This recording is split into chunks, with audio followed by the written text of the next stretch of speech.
If you're looking for your perfect dumb phone, make sure to check out the Dumb Phone Finder and my website, josebriones.org. And you can sort, filter through features and everything else so you can find your perfect device. Let's get to the video.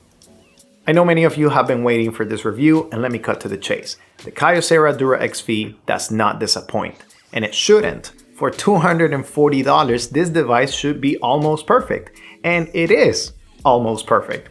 I would just wish that it had one thing.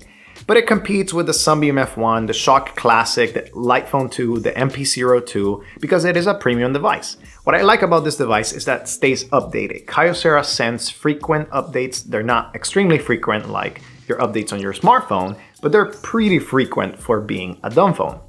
That's one thing. Second thing is that the device is well built. This is under the pros category. It's well built. It's a little bit heavy, of course. If you're coming from something that is a little bit lighter, like the Lightphone 2, or from a smartphone even, you're going to feel the weight. But that's the trade-off of having a very well-built phone. The materials do not feel cheap. They're a little bit plasticky, but they're not cheap plastic. You can feel the heft and you have that extra oomph, I guess, that allows you to know that this device will not fail in the next 1 or 2 years. It will last for a very long time. Essentially what we used to feel in the 2000s with the device. It felt like it was well made, it felt like it was going to withstand the test of time. Well, that is the Kyocera Dura XV. And for $240, it better do those things. Now, compatibility is amazing. When it comes to phone calls, clear phone calls, easy to connect to Bluetooth, no issues whatsoever. It has hotspot, all of the different capabilities of a 4G LTE device, and it does also have great SMS and MMS. You're able to take pictures. The camera is not wow amazing, but it's one of the best that I've tried on most of my dumb phone tests. I'm going to put some samples just later in the video. Make sure to look into the timestamps. But not only that, it does not only take pictures and send pictures, but it also has a couple of extra tools. It has a calendar, a timer, clock, but it also has an excellent browser. The browser experience is one of the best that I have had on a dumb phone. Most dumb phones don't have that great of a browser experience just because they're a little bit slow, but the cursor on this dumb phone, on the Kyocera Dura XV, is amazing. It's very well built. The software experience on the browser, you're able to navigate, maybe ask for different maps, requests, or different things like that, and you're able to click very accurately on, the small screen that the device has. Of course, this is not a touch screen, which is the only thing that I would add to the Kyocera Dura XV. And that is because I'm comparing it with the Sunbeam F1. So the Sunbeam F1 has all the capabilities that the Kyocera Dura XV has, except for the smart features, such as a browser, an email client, and the ability to install Android applications. Installing Android applications was very easy. You go to the settings, click on the build number 7 times, enable developer options, things of that nature, and then you just sideload the APK, or you can even download it from the browser, and then boom, you have your Kyocera Dura XV with a couple of extra Android apps. In order to set up those Android apps, I would recommend that you use Visor. And I'm going to put all the links in the description below. It's pretty easy to just sideload it. You don't need special instructions. But Visor really helps because you're able to control it from your computer or a different terminal. And that way you're able to click those things that need a touch screen in order to set it up. Like for Signal, you may need a touch screen, or for Maps, things of that nature. But for the most part, the Android apps that I've tested on this device work very well. I did not have any issues. Of course, it's a little bit more different because it doesn't have a touchscreen, which is the only thing that I will add. So the Kyocera Dura XV and the Sunbeam F1 are very similar. They're flip phones, they're very well made, they have good support, but the Kyocera Dura XV has a hotspot, whereas the Sunbeam F1 does not. And the Kyocera Dura XV has Android apps. For those of you that need Android apps or an email client, then you're able to use this device for that.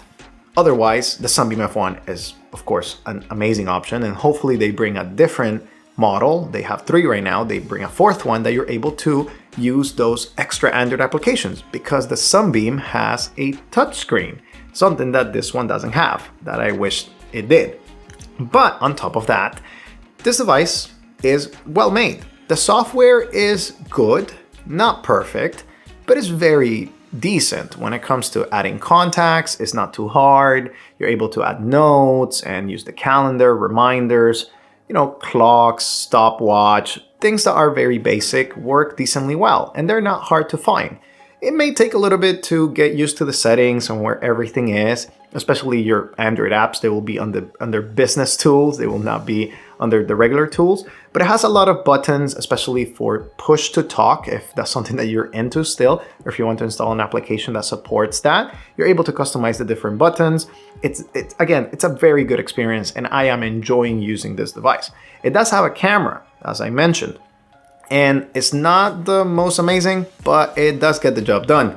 You'll see some new pictures, not only from the objects that I usually get, but from my new dog. His name is Luca, so you'll be seeing him in my tests outside, taking pictures of him to reflect how it looks for the camera for the different dumb phones that I'll be testing. So where is the Kyocera Duo XV for you? It has Wi-Fi, it has hotspot, all the basics are covered. Now, would it work perfectly with all the Android apps? If that's something that you need? No, it won't. And for that, I would recommend you to go into the AGM M7 or just wait and maybe send feedback to the folks at Sunbeam, the Sunbeam wireless company, to create that device that is similar to all of the ones that they have, but it allows you to have the extra Android apps because of the touchscreen. So Kyocera Duo XV, very good, very solid device. I thoroughly recommend it because of the experience that I had. Good updates, good support, good security, good compatibility, works across all major networks once it's unlocked because it comes on Verizon. I'll put a link on the Verizon ones and also on the unlocked ones that are sold on Amazon. So if you have any questions about the Kyocera Duo XV, then please let me know. But this device, very impressive. If you can deal with the weight, I think that's the main con about this device. I don't think you'll have many issues by using this device. So make sure to put your comments or experiences that you have had if you have this device, or if you have any extra questions, if you know how to modify it or make it even better or something that I missed, make sure to put it in the comments below. And if you have any questions, also in there, I'll be interacting with you guys. Thank you for watching this video. I'll bring you one more video at the end of the summer. I'm going to be recapping my preferred dumb phone devices, so the best dumb phone devices as of 2021. It's gonna come soon. Next week, I think I'll do the review of the AGM M6. I've been testing it for like a week and a half now. I think I have a good idea of what the device can offer. But if you have any other dumb phone recommendations, make sure to also put them in the comments below. I'll be interacting with you guys. Thank you for watching again. I'll see you in the next one.